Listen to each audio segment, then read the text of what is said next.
नमस्कार बंधुरा आज के तुम्हारे साथे दारुण एक बिन्सের रेसिपि शेयर करब।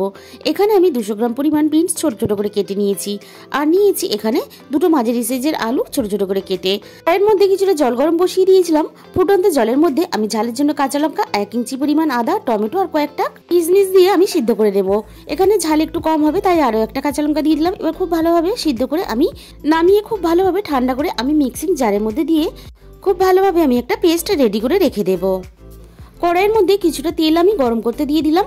এবার আমি তেলের মধ্যে কেটে রাখা আলুগুলো দিয়ে একটু নাড়াচাড়া করে ভেজে নিয়ে এরপর আমি এখানে কেটে রাখা বিনসগুলো দিয়ে দিলাম। বিনস আর আলু আমি এখানে একই সাথে ভেজে নেব। এবার একটু নাড়াচাড়া করে নিয়ে এখানে আমি দিয়ে দিলাম স্বাদ মতো লবণ।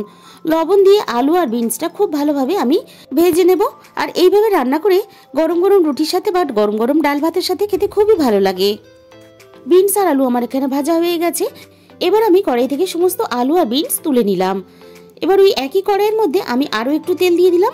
তেল খুব ভালোভাবে গরম হতে ফোড়নে আমি দিয়ে দিলাম অল্প একটু কালো জিরে আর দিয়ে দিলাম দুটো মাঝারি সাইজের ছোট ছোট করে কাটা পেঁয়াজ।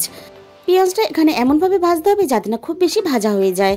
স্বাদ মতো লবণ দিয়ে আমি আরো একটু নাড়াচাড়া করে ভেজে নিলাম। দেখো পেঁয়াজটা কিন্তু ভাজা হয়ে গেছে আবার নরমও আছে। এরপর দিয়ে দিলাম হাফ চামচ পরিমাণ হলুদ গুঁড়ো, দিয়ে দিলাম হাফ চামচ পরিমাণ জিরে গুঁড়ো আর হাফ চামচ পরিমাণ ধনে গুঁড়ো। যেহেতু কাঁচা লঙ্কার ঝালে রান্না করব তাই আমি কালারের জন্য অল্প একটু কাশ্মীরি লঙ্কার গুঁড়ো এখানে দিয়ে দিলাম। পেঁয়াজের সাথে মশলাটা খুব সুন্দর করে আমি একটু নাড়াচাড়া করে কষিয়ে নিয়ে আদা টমেটো কাঁচা লঙ্কার পেস্টটা আমি এখানে দিয়ে দিলাম। হালকা একটু নাড়াচাড়া করে নিয়ে আমি যাতে না মশলা পুড়ে যায় তার জন্য সামান্য পরিমাণ মিক্সির বাটি ধোয়া জল দিলাম।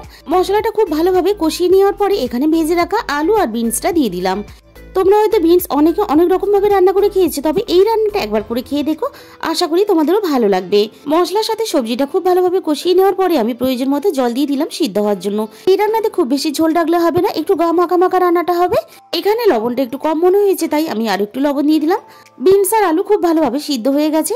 এরপরে হাতার মধ্যে 1 চামচ পরিমাণ তেল খুব ভালোভাবে গরম করে নিয়ে 2 থেকে 3 কোয়া এখানে রসুন কুচি এমন ভাবে তেলের মধ্যে দিয়ে ভেজে নিতে হবে যাতে না রসুনটা পুড়ে যায় আবার ভাজা ভাজা হয়ে যায়। এইভাবে সবশেষে একটু ভাজা রসুন ব্যবহার করলে তাহলে কিন্তু তরকারির স্বাদটাও অনেক ভালো হয়, তরকারি ফ্লেভারটাও খুব ভালো আসে। আমি এবার এটাকে নামিয়ে নেব। তাহলে বন্ধুরা আজকের রেসিপিটা ভালো লাগলে অবশ্যই আমার চ্যানেলটাকে সাবস্ক্রাইব করে পাশে থাকা বেল আইকনটা প্রেস করে দিও যাতে আমি কোনো নতুন রেসিপি আপলোড করলে সবার আগে তোমার কাছে পৌঁছায়। আর তোমাদের মূল্যবান সময় দিয়ে আমার এই রেসিপিটা দেখার জন্য তোমাদের সবাইকে অসংখ্য ধন্যবাদ।